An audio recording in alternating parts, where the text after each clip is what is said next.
Hello, everyone. Welcome to today's webinar, Clean Energy and Climate Innovation, Opportunities for Bipartisan Progress. I'd like to start by thanking our speakers and everyone for joining us on the webinar today. We have an excellent lineup. With us today from the Senate Committee on Energy and Natural Resources, we have Spencer Nelson, a Majority Professional Staff Member, Luke Bassett, a Minority Professional Staff Member. From the House Committee on Science, Space, and Technology, we have Adam Rosenberg, who's the Majority Staff Director for the Energy Subcommittee, and Hillary O'Brien, a Minority Professional Staff Member. A couple of quick notes about the program. Once we get through some presentations, we will do some Q&A. You can use the questions tab in your control panel to submit questions for the panel, and you can actually send those as you think of them, so no need to wait until we begin the Q&A. This webinar is also going to be recorded, and that link will be sent to you in approximately 24 hours when the recording goes live. You can find that on our YouTube channel. And so to sort of kick off today's webinar, I'd just like to start by noting that as part of the Climate Innovation 2050 initiative that C2ES launched in 2018, we released a report in November of 2019 called Getting to Zero, a U.S. Climate Agenda. This report outlines the policies needed over the coming decade to put the U.S. on a path to carbon neutrality by mid-century. It was developed in close consultation with nearly 24 leading companies across key sectors of the economy and focuses on innovation as a core element of climate policy that plays an equally important complementary role to both economy-wide carbon pricing as well as sector-specific policies. In the report, we articulate the need for robust federal support for technology innovation and the role that that innovation can play as part of a comprehensive strategy to the development of a sustainable low-carbon economy. In Getting to Zero, we stress that innovation and federal policy support for that innovation is needed across the full technology development cycle, including basic, applied, and translational research, demonstration projects, first-of-a-kind deployments, and incremental post-deployment research. In other words, research, development, demonstration, and deployment, or RDD&D. In Getting to Zero, we identify key RDD&D priority areas, including clean electricity, carbon capture, utilization, and storage, energy storage, advanced clean fuels, advanced manufacturing, renewable thermal energy, advanced computing, and agriculture. And it's promising to see bipartisan legislation moving on Capitol Hill that addresses many of these crucial technology areas. We're pleased today to be joined by key staff who are leading the effort to advance relevant legislative packages in their respective chambers. And with that, I will turn it over to our first speaker, Spencer Nelson from the Senate Energy and Natural Resources Committee. Spencer. Awesome. Thank you, Brad. It's good to be here. I'm on the majority staff, and I cover all aspects of clean energy, low carbon, and climate for Chairman Lisa Murkowski from Alaska. We struggle with a lot of unique energy challenges up in the state. A lot of communities are very low income and have to fly in all of their fuel, which they'll then use for direct heating and will burn for electricity. So we think a lot about both how do we get ourselves off of the use of oil and how do we propose new types of alternative energy technologies and how do we keep the cost of energy as low as possible. So for us, clean energy innovation is a reality that we have to be striving for every day. So I want to talk about just some of our bills that we have reported out of the committee. I'll cover some of them. My colleague Luke Bassett from the minority will also cover some of them. As many of you have heard, we are working on a comprehensive energy package, which has a focus on innovation. I'm not going to share specific details about that today. We do hope that we can, share the text with you hopefully very soon. I'd hoped it would be today. Unfortunately, there are always delays. But we'll talk about some of these key pieces, a lot of which will be included. Overall, we reported out 52 energy-related bills this Congress. So as you can see on the slide in front of you, I'm going to talk about these 6. I think Luke has another 6 or so. One of the key areas for Senator Murkowski is the potential to use nuclear energy, particularly in Alaska.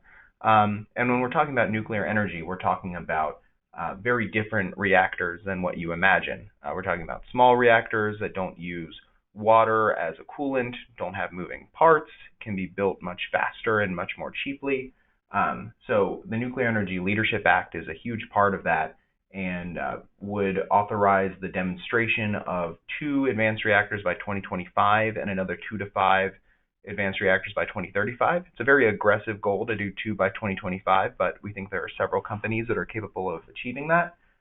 Also sets up an interim fuel supply for some of these advanced reactors, and actually gets the DOE going to have a strategic plan to deal with a future where we're not doing the same types of reactors as we always have. And I should also mention that's a very bipartisan bill and has 22 co-sponsors. After that is the Nuclear Energy Renewal Act from Senator Coons. That bill is a comprehensive update of all nuclear energy research and development programs, ranging from fuel to technology to international cooperation. S1201, the EFFECT Act from Senator Manchin, is a comprehensive fossil energy R&D bill, and I think it's really important to note that almost all of the parts of this bill are related to lowering the carbon emissions related to fossil energy. So there's a huge focus on carbon capture systems, both for power systems and for industrial systems, demonstrations of carbon capture, carbon storage underground, how to do that safely from an environmental perspective, and then also cost effectively, carbon utilization, and also direct air capture is a really big part of that bill. So we're trying to make sure that we have a future for fossil fuels that doesn't contribute to climate change. And that seems like something that's not possible, but the IPCC has found that if we don't have a viable carbon capture option, it will be 140% more expensive to achieve a low carbon future internationally. After that's the Better Energy Storage Technology Act, the BEST Act. As this is the BEST Act, it has 21 co-sponsors and is focused on next generation energy storage technology. This was a combination of 5 different bills that came through our committee. It's focused on long duration energy storage and developing new types of technologies that can move beyond the 4-hour systems that are common on the grid right now in order to deal with the variability of renewable energy resources. It includes 2 different demonstration programs. It includes a big battery recycling prize competition. It includes technical assistance, regulatory improvements. Y'all should definitely check this one out, but it's kind of everything that you could do within the Department of Energy and FERC right now to accelerate energy storage technologies, and we're very proud of that bill. After that is the Leading Act from Senator Cornyn, which establishes a comprehensive natural gas carbon capture utilization and storage research program. As many of you know, there are not very many coal plants that are being built in the United States, so we want to also look at options for demonstrating carbon capture technologies on natural gas electric generation facilities. And last but not least is the Vehicle Innovation Act from Senator Peters. This authorizes and updates a comprehensive vehicle emissions reduction research program at the Department of Energy. It considers everything from materials to efficiency to batteries, alternative fueling mechanisms, including hydrogen. And it also looks at other mechanisms of transportation, such as medium and heavy duty vehicles. So I'm going to stop there because I think I've gone over my 5 minutes, but we're very excited, and these are just 6 bills of the 52 energy bills that we've reported out, and each one of these is pretty hefty in and of itself. Spencer, and with that, Luke. Thanks, and thanks to C2S for hosting us. We, like Spencer said, we're excited about the mix of bills in the energy package and hope to be able to deliver full details on all of it very soon. So I'm going to cover 6 bills that reflect some of the priorities that focus on renewable energy, industrial emissions, and then also how DOE functions to commercialize and invest in new technologies. So starting with industrial emissions, which is really a set of subsectors that are hard to get to in terms of reducing emissions, Senator Whitehouse and Senator Capito developed the Clean Industrial Technology Act, which will create a grant program and technical assistance program to really tackle those sort of harder to get to, smaller but still very important subsectors like steel making, cement making, the chemical industry, and then also heavy transport fuels like jet fuel and marine fuels. All of the tools in this bill are really focused on working with industry, states, the national laboratories, and the Department of Energy to see what's out there and what we need to develop so that we can tackle those greenhouse gas emissions. Next up are the Solar Energy Research and Development Act and the Wind Energy Research and Development Act.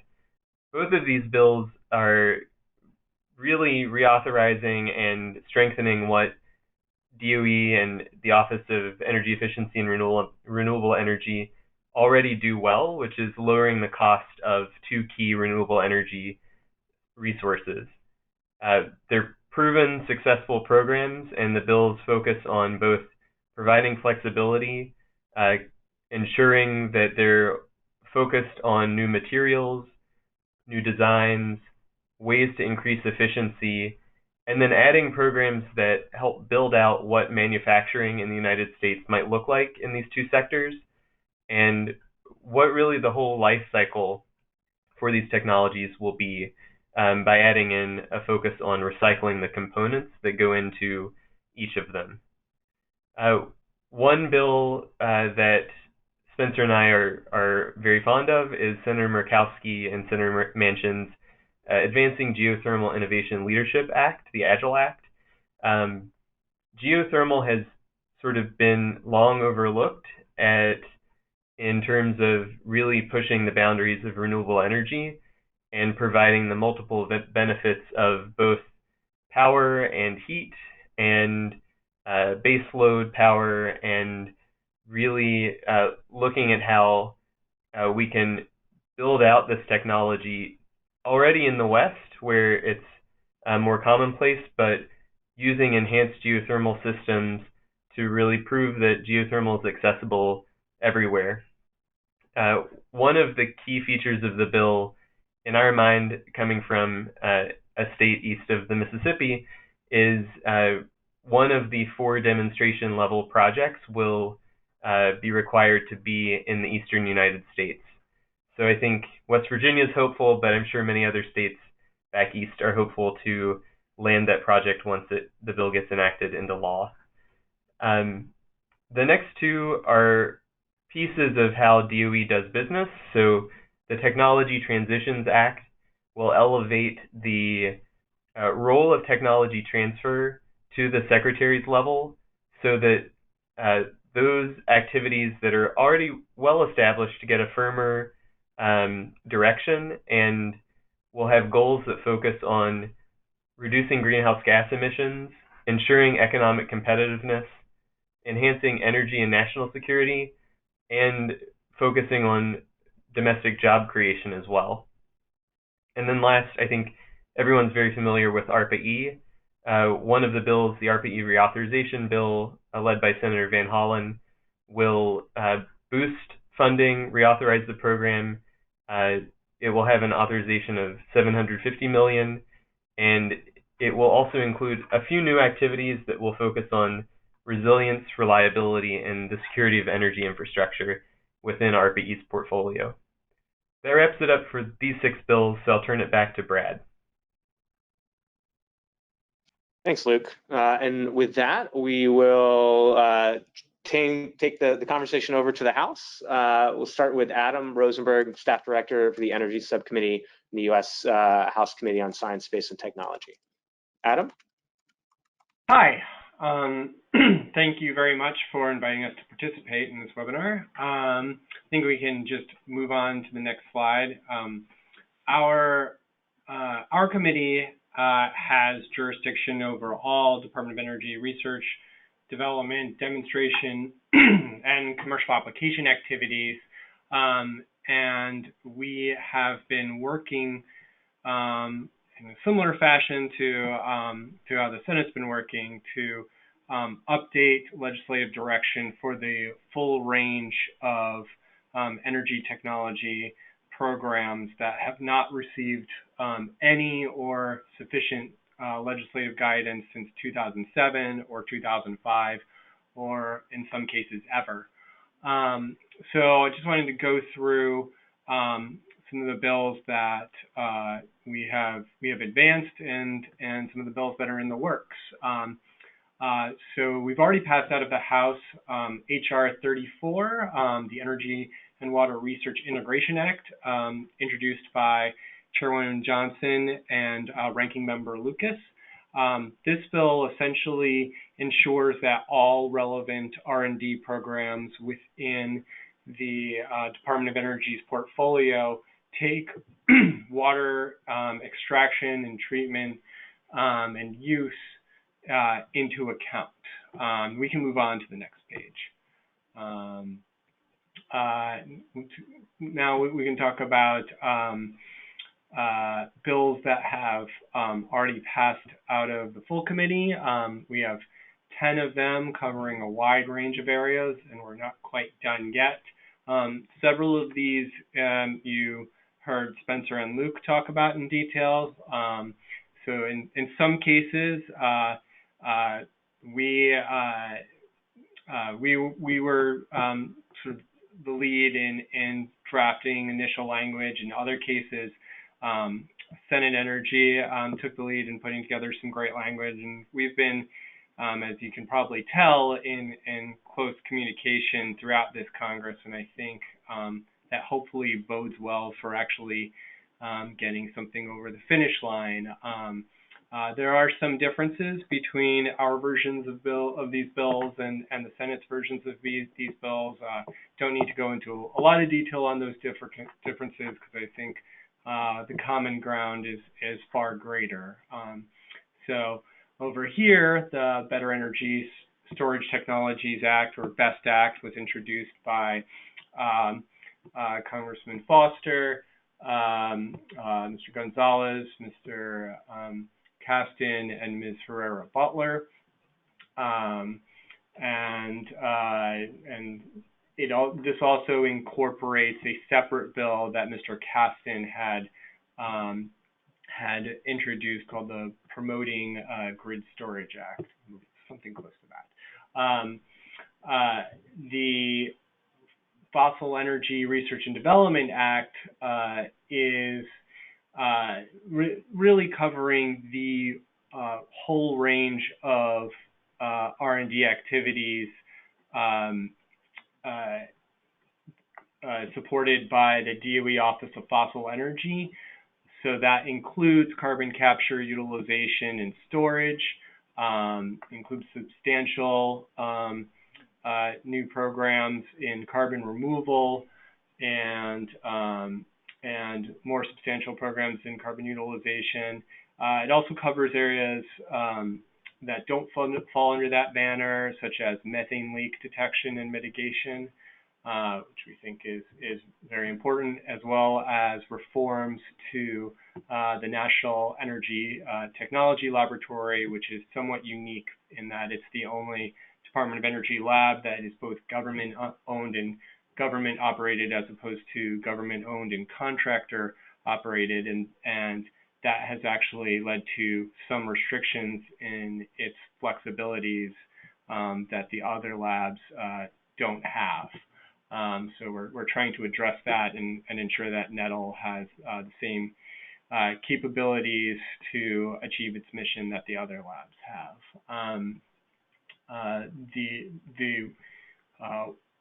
That bill was introduced by Congressman VC and Schweikert.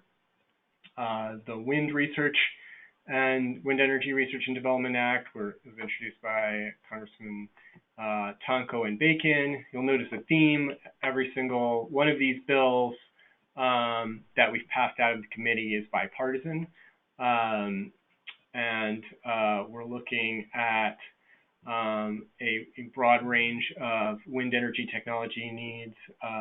Believe it or not, the wind energy program has actually never really been thoroughly authorized in law. There's a few lines in the Energy Policy Act of 2005, but nothing really substantial. And given the growth and opportunity in this space, we think that authorizing research in wind energy and the variety of forms of wind energy is long overdue. I will add, including airborne wind technologies, and we'd be happy to talk about that with someone anytime. We also have Solar Energy Research and Development Act, introduced by Congressman McAdams and Fortenberry, and we will be certainly be pushing harder on manufacturing in this space and solar grid integration, and everyone's favorite topic of perovskites. A real banner bill that our bill has advanced is the ARPA-E Reauthorization Act, introduced by Chairwoman Johnson and Ranking Member Lucas,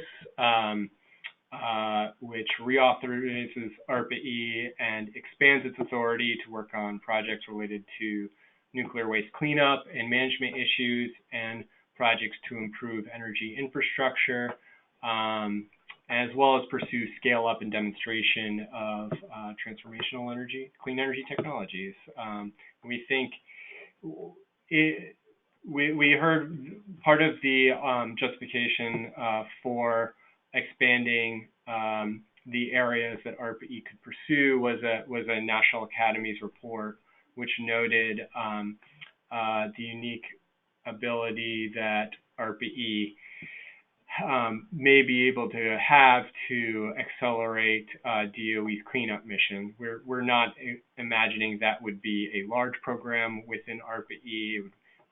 It would probably be something in the range of ARPA-E's typical $30 million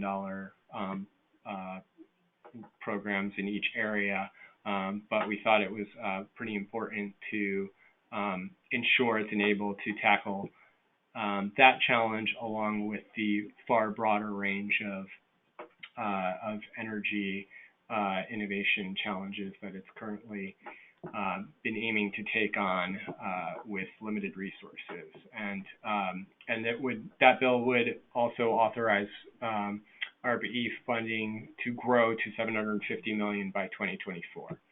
Okay, next slide.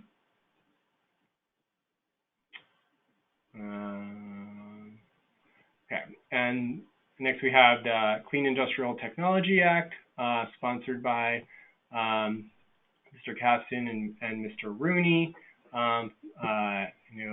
Luke covered this, and the bill is great, and we should totally pass it.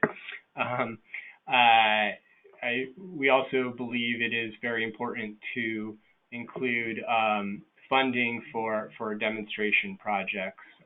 We think this area is too important not to provide those kinds of resources. The Grid Modernization Research and Development Act was recently passed out of our committee. This was introduced by Congressman Lamb and Herrera Butler. It authorizes RD&D activities related to electric grid operations and technologies, including grid planning, modeling, controls, and integration. The HR 5374, the Advanced Geothermal Research and Development Act, was introduced by Ranking Member Lucas and co-sponsored by Chairwoman Johnson. It has several important areas of overlap with the Agile Act that Spencer covered, and I think we'll find a lot of agreement on that front. And the Grid Security Research and Development Act, introduced by Congressman Barra and Weber, authorizes RD&D on grid and energy systems, cybersecurity, physical security, resiliency, and emergency response. Could we move to the next slide?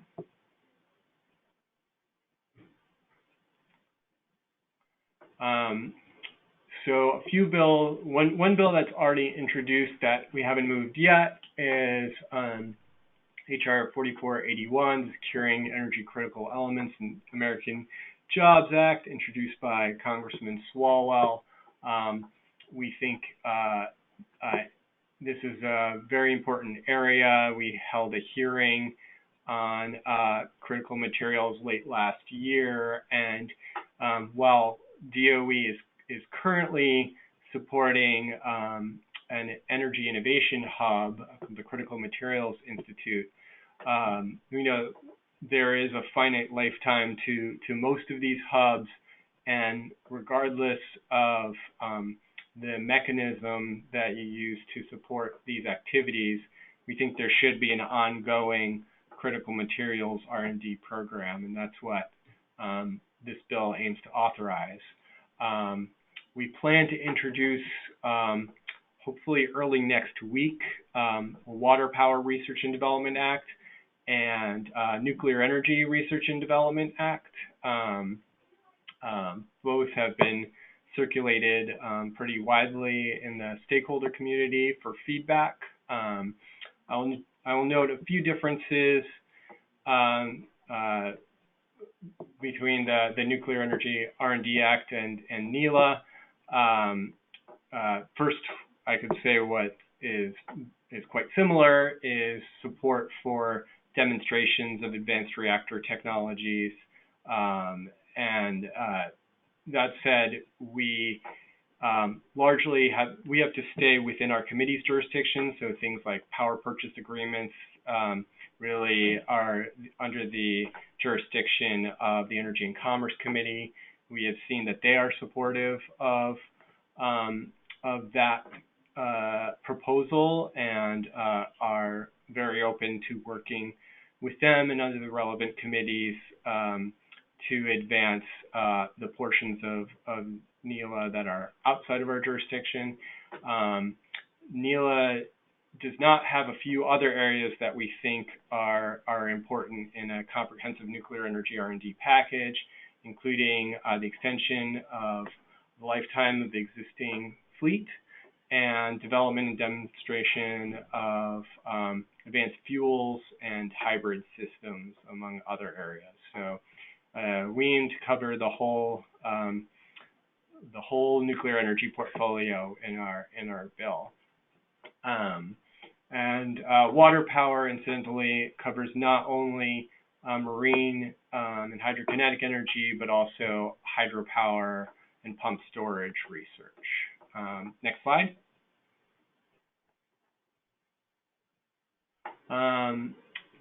Looking a little further out, we also have in development bills for vehicles. There is the Vehicle Innovation Act, which has a companion to the bill that Spencer mentioned, and we think that that whole area is worth another look and potential updates to some of that language that's been around for a while. Hydrogen and fuel cells is another area that we haven't seen very much legislative guidance on in a very long time. We're developing bills in bioenergy, buildings, and technology transfer in the nearer term, technology transfer within the Department of Energy, I should say, and hopefully before the half-year mark anyway, we have a bill to reauthorize the Department of Energy Office of Science, which is a very large, now $7 billion entity within DOE, which has some important connections with the applied programs, but that there has more recently in late 2018 passed the Department of Energy Research and Innovation Act, which did provide some much needed policy guidance for the Office of Science. That said, we think there's still a lot more to do to properly guide the Office of Science, including support for upgrades and constructions of major user facilities and research facilities that are used by a wide cross-section of participants from industry, from academia, and from the national labs. That's all I have. Okay, thanks, Adam. And last but certainly not least, Hillary. Thank you, Brad, and thank you to everyone involved in this organization for holding this, and thanks to all of you for tuning in. Yeah, so like you said, lucky to go last because I got to hear all these this great rundown from my colleagues over on the Senate side, and also, of course, Adam, who I'm lucky to work with on the House side. So since Adam's gone through and done a pretty comprehensive review of what we've been doing on the House Science Committee, I thought I would start with just the House Science Committee Republican perspective when it comes to energy issues in general. Like Adam mentioned, House Science Committee has jurisdiction over all civilian R&D at the Department of Energy. And, you know, for us, that means anything from the most fundamental research, material science, to applied research, to things in the middle like fusion energy. So I would say that there are a couple of things that when Science Committee Republicans are thinking about when it comes to legislation, when it comes to clean energy policies moving forward, that are priorities. And the first one would be basic research and development, and this is something that should come as no surprise to many of you, that innovation in technologies and clean energy technologies in particular is a cornerstone of Republican clean energy future planning. It's our belief that there's fundamental research that only the federal government can support, and that supporting this type of research can really maximize return on taxpayer investment, of which there are limited federal dollars, by sort of raising all boats in the energy space, in the clean energy space. So when we talk about things like that, again, we talk about material science, we talk about physics, and we talk about advanced computing. And this is something that that our members have really been focused on the past couple Congresses, and especially this Congress. Another thing that a couple of my colleagues have touched on a little bit is the need to have vehicles in place to facilitate that return on investment through technology transfer, and letting industry lead the way, but giving them the tools they need. Adam mentioned briefly, or Adam and Spencer, I believe, mentioned the RPE legislation that went forward. So I'm going to touch a little bit on that, but that's sort of, I guess, what I mean when I say vehicles that can help sort of bridge the gap between the more basic research and applied research. Another piece that we are interested in investing in is making strategic choices on where to invest in clean energy technologies, ones that have exceptional promise for impact on the U.S. energy sector, and where industry does not currently have a clear path forward. And then the final one that I would want to highlight today is, again, strategic investment in R&D that will improve and strengthen energy infrastructure and energy delivery systems in the face of emerging and constantly changing threats.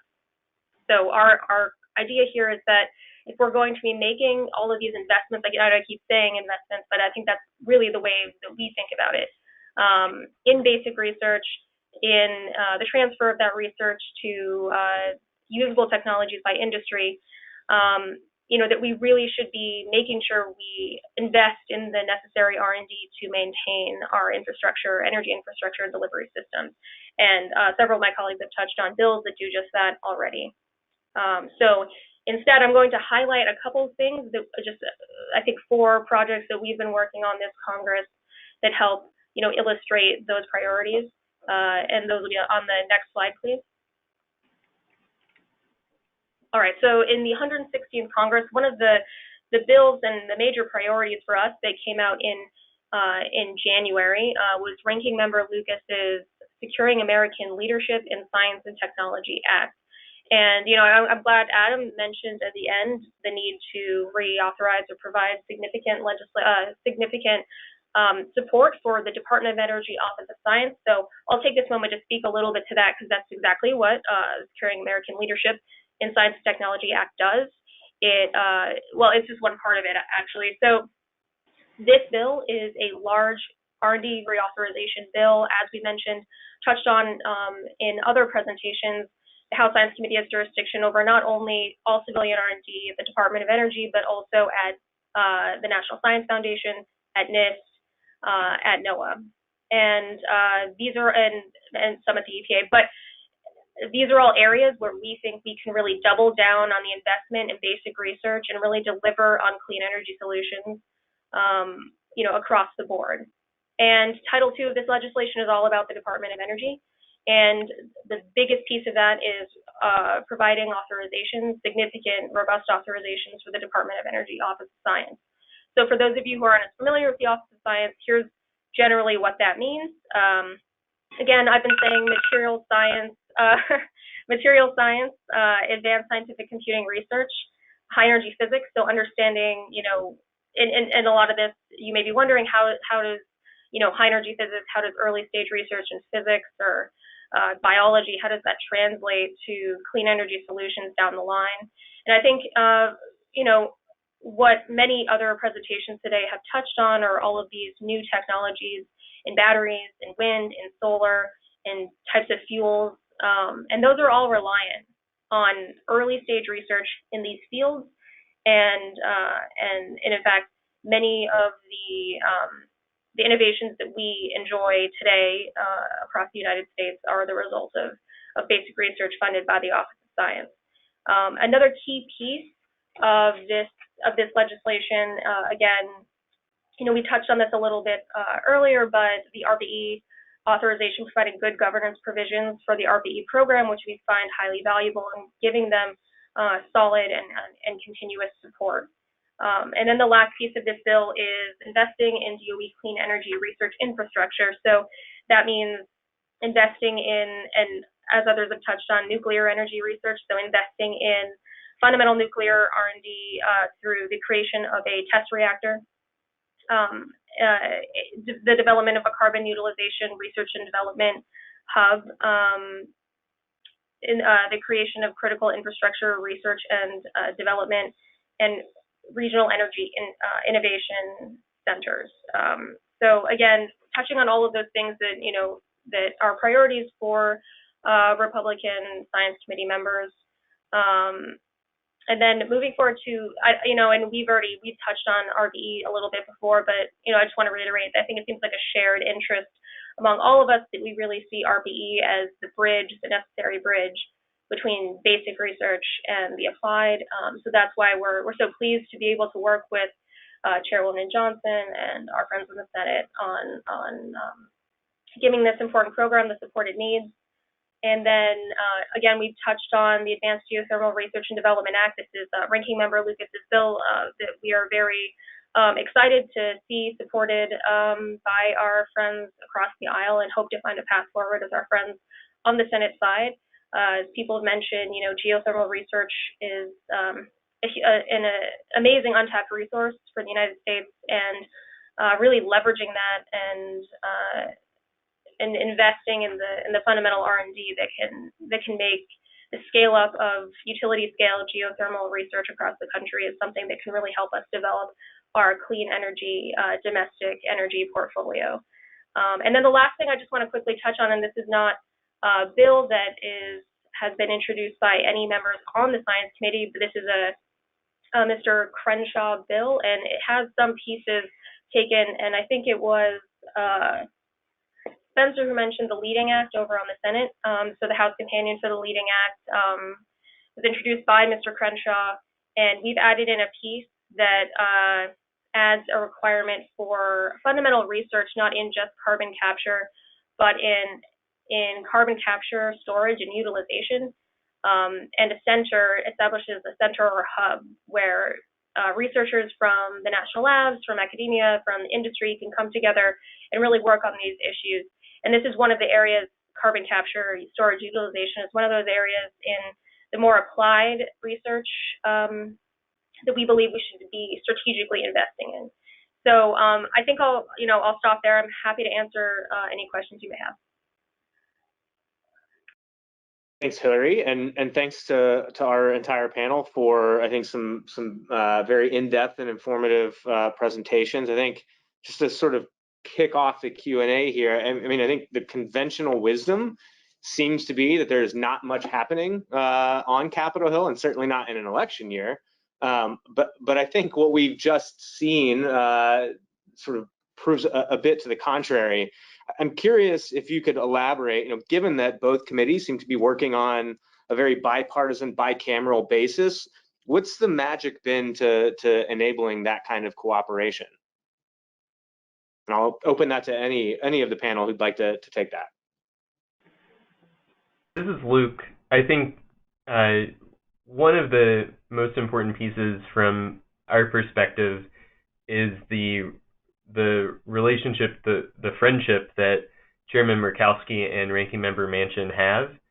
I think for our committee, and I definitely want to hear from Spencer on this too, but the leadership that they provide the rest of the committee really enables the staff to collaborate, knowing that we have members who are going to work hard to figure out the details and come to an agreement so that we have a bipartisan set of bills.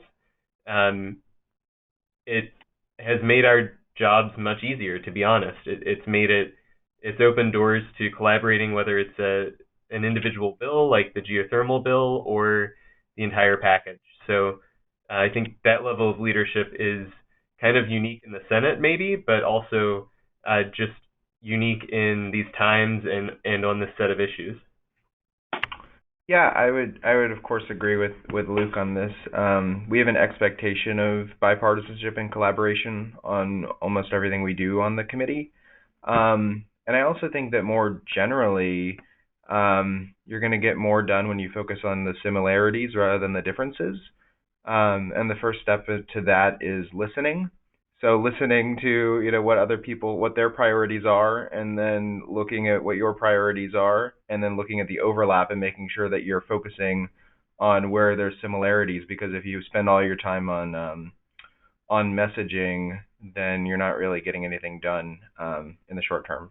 So focusing on listening and then having good leadership at the top certainly makes all of that actually possible. This is Adam. I can echo that the positive and constructive relationship between Chairwoman Johnson and Ranking Member Lucas has been extremely helpful.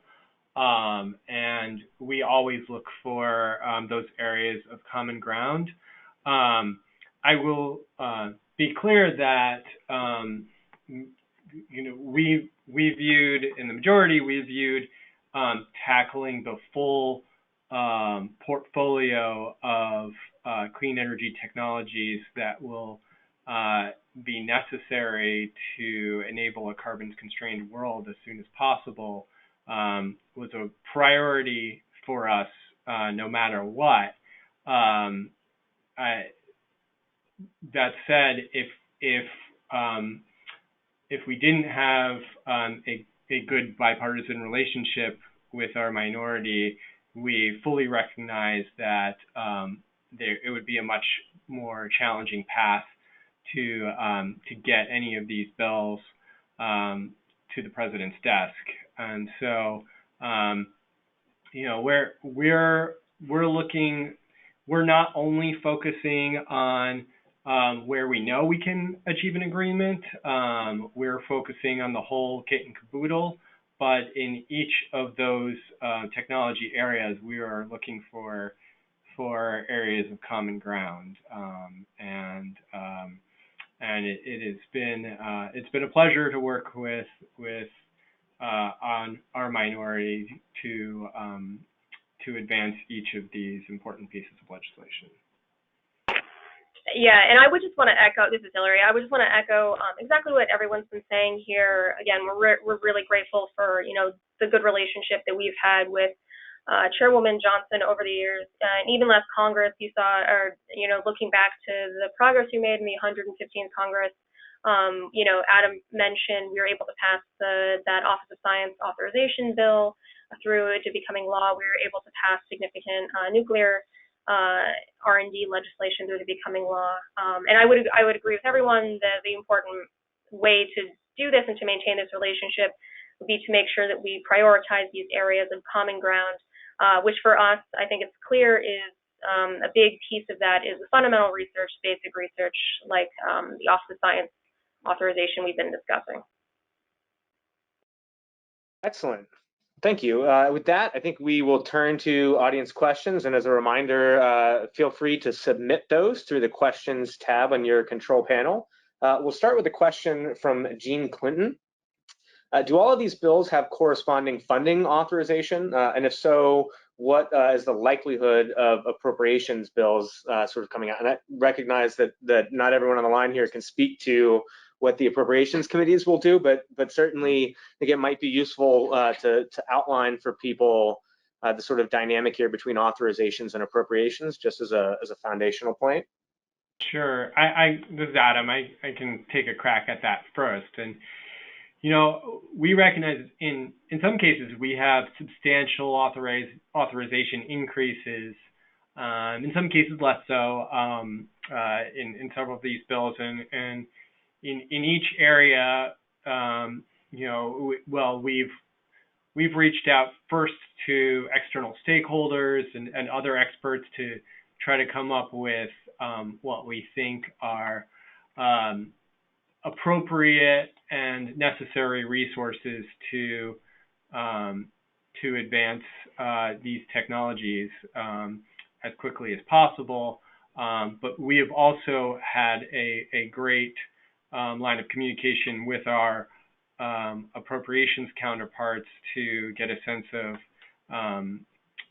what we think is realistic, and if they have different information that we weren't aware of that could impact the effectiveness of our authorization bills. That's important for us to know on the sooner side. So it's not, neither side gives each other a veto, and we recognize that the appropriators are going to determine on an annual basis specific funding levels, but we want to be helpful to each other, and so far it looks like the full package that we've been working together have been pretty well received, and if a lot of the players remain in place for a while, I think we would have an excellent shot at the Appropriations Committee implementing the funding that we are authorizing. We are still ultimately the committee that has jurisdiction over the policy of each of these programs. So we would expect the department to be carrying out the policy guidance of these bills, no matter what the exact funding levels are in accordance with the law, if these things get signed into law.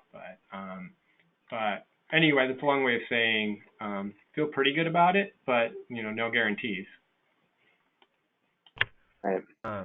From the Senate side, Chairman Murkowski is also a member of Energy and Water Appropriations, so we think a lot about the appropriations aspect, and we work very closely with Senator Alexander's team to make sure that what we're working on is in line with what they're interested in funding towards. One example is the Nuclear Energy Demonstration Program that was just authorized in FY20. The language is very similar to what we have in the Nuclear Energy Leadership Act, and even though that hasn't been authorized yet, hopefully this Congress, they're already moving ahead with similar demonstration language in appropriations. So we are very cognizant of what appropriations is interested in funding when we're authorizing. So as a bit of a follow-up there, we have a few questions from people that I think are circling around the idea or the question of what the plan is for floor action. In particular, sort of thinking about which of the bills that were mentioned today could end up rolled into an innovation package. And I think an important follow-up there is what should other groups, NGOs, and companies, et cetera, be doing to engage to help move those bills along? Well, this is Adam. All of them could be rolled into a package, and that is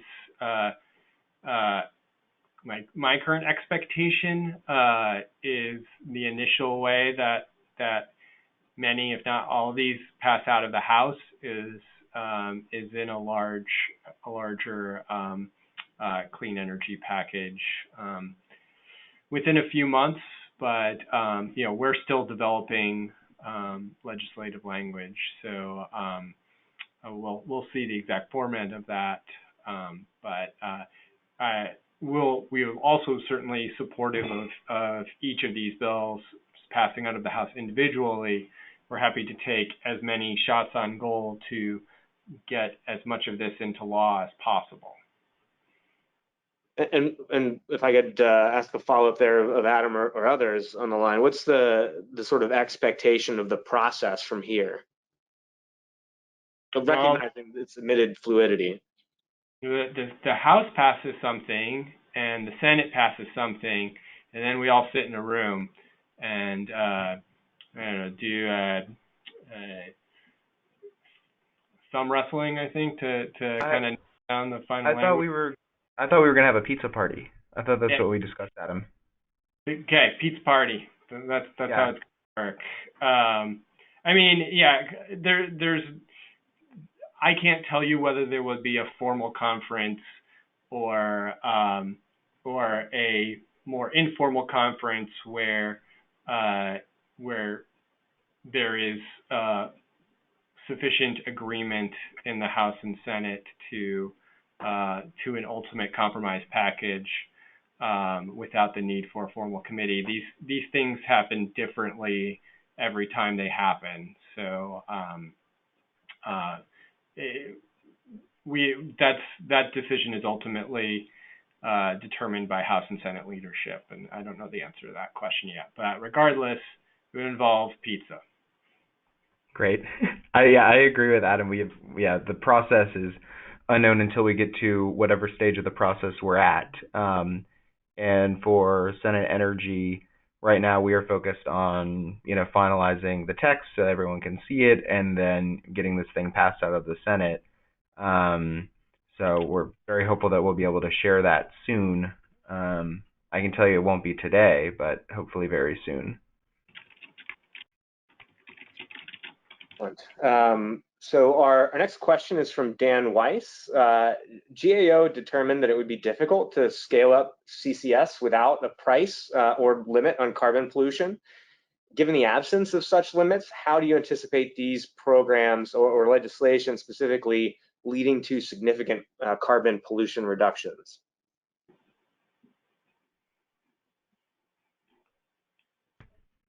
All right, this is Adam again. I'll take it first, but I would welcome any other thoughts that anyone has on this. We're obviously strongly supportive of CCS R&D.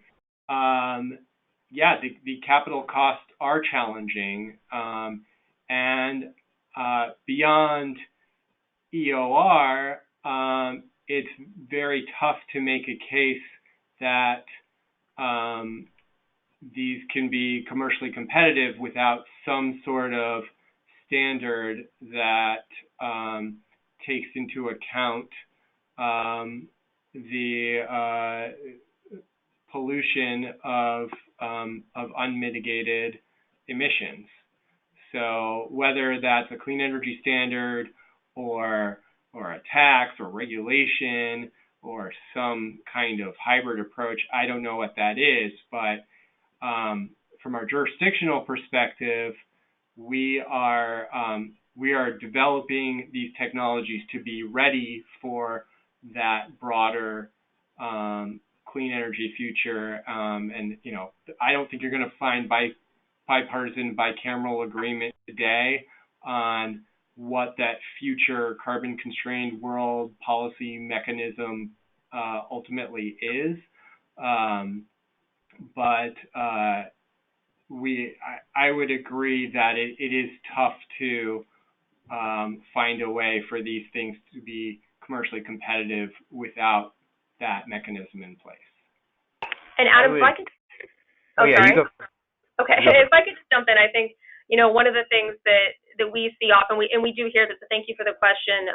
One of the reasons why we believe it's so essential to our success here to invest in the infrastructure, in hubs, in centers where we can bring experts from DOE, the early stage, the R&D experts in with experts and people sort of on the ground in industry, getting industry to lead the way, and how to find a path forward once it comes, out of federal funding. So I think bringing industry to the table and making sure they have a voice in whatever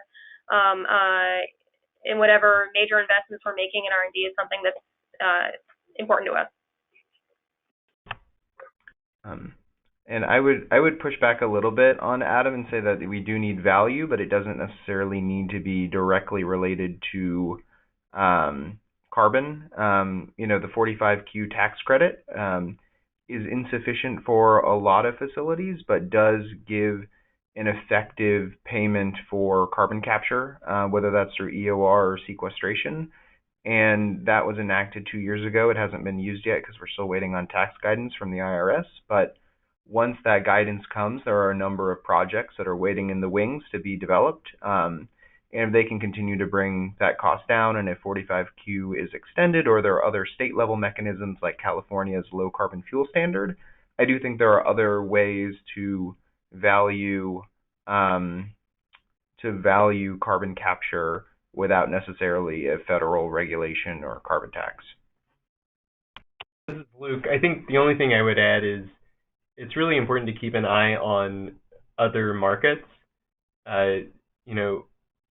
Regardless of carbon pricing mechanisms in those markets, there continue to be fossil fuel generating units or other facilities that might very well need carbon capture, utilization, and storage equipment that if we develop it here first, we could export. So that's definitely part of Senator Manchin's thinking behind the EFFECT Act, looking beyond just the domestic solution set to where American ingenuity and expertise and equipment could be manufactured around the world. Yeah, and just closing the loop, I would agree with everything that was just said.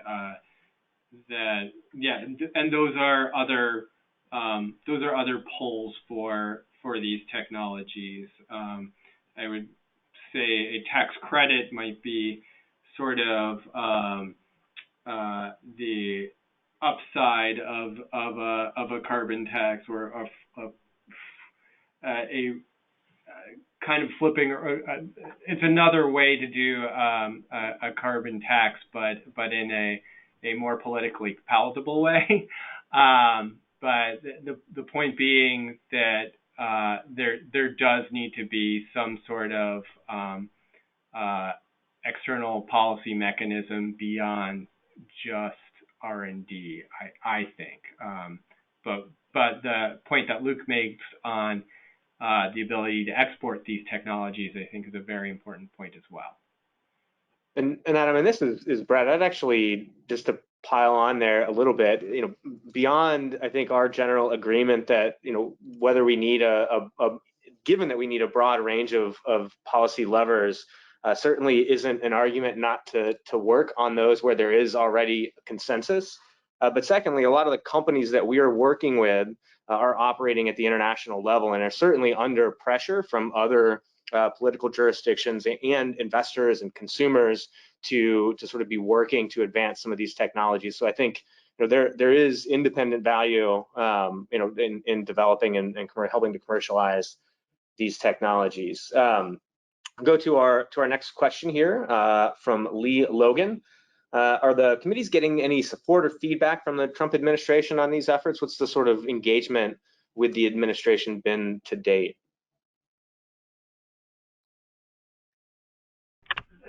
We typically get technical assistance on all of the bills that go through our markup process in the Senate.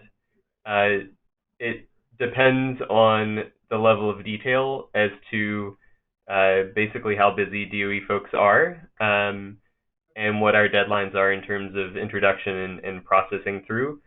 But during our legislative process, we also invite witnesses from the administration to testify in our legislative hearings. So I would argue that we have definitely developed these bills with both the organization in mind, but also with input from DOE and the national laboratories, as well as outside stakeholders.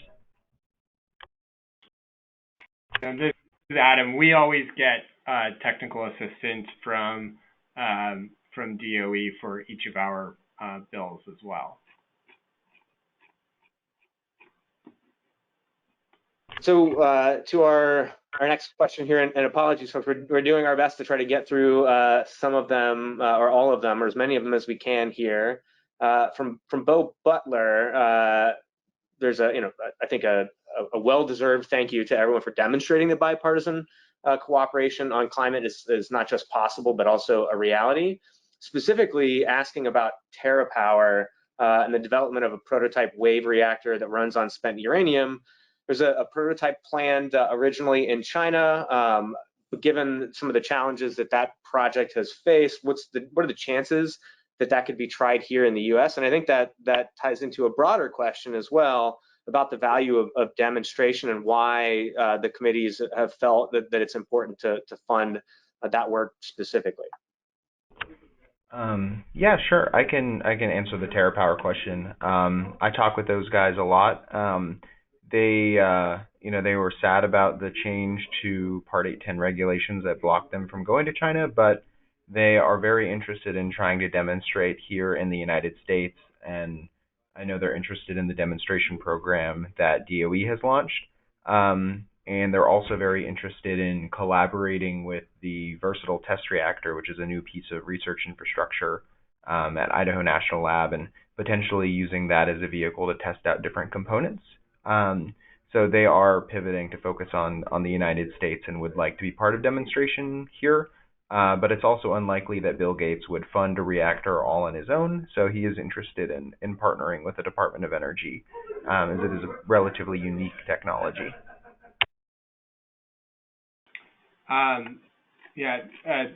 This is Adam. The only thing I would add to what Spencer said is I think we all have to be clear-eyed that this is not going to be cheap. Advanced reactor demonstrations require significant resources from both the private sector and the public sector. So we do believe that authorizing sufficient and what will likely be substantial funding for the federal cost share, and it would be matched at least 50% in the case of each project that we'd be demonstrating. That authorization of those funding levels is very important from our perspective. Okay. Got a question from Jonathan Wood. Use It Act was mentioned. Could that become part of a larger innovation package, or does it have a different potential path forward? This is Adam. I'll take that first. I've taken a lot of arrows on this particular subject, honestly. But honestly, the unique issue with Use It is that it's referred to 4 different committees in the House. And I can see Title 1 of Use It touches more on our committee's jurisdiction. That has the research and development piece, but there's also energy and commerce, natural resources, and I believe transportation and infrastructure all have referrals for other parts of Use It. And I think because of the way Use It was written in amending the Clean Air Act, energy and commerce has a piece of that as well. So that is a tougher lift from the House perspective. Just on the R&D piece, our biggest concern, and we've been quite open about that, is the Department of Energy should absolutely be the lead for R&D in carbon removal and carbon utilization. And this is what we have in HR 3607, the Fossil Energy Research and Development Act. We are open to some kind of compromise that amends Use It in a way that is in accordance with what we have in 3607. But frankly, we want 3607 to pass, and for the areas outside of our jurisdiction, we have no objection to them. That's just dependent on the views from other committees. Excellent. Well, thank you, Adam, and thank you to all of our panelists. We are about 10 minutes over at this point, so I'm afraid we'll have to wrap. And apologies to those who've asked questions that we weren't unable to get to. But again, thank you everyone for joining us for today's webinar, and a special thank you to our panel for joining us and sharing some of the important work that they're doing to advance clean energy and climate innovation on Capitol Hill. With that, thank you, and have a great rest of your afternoon.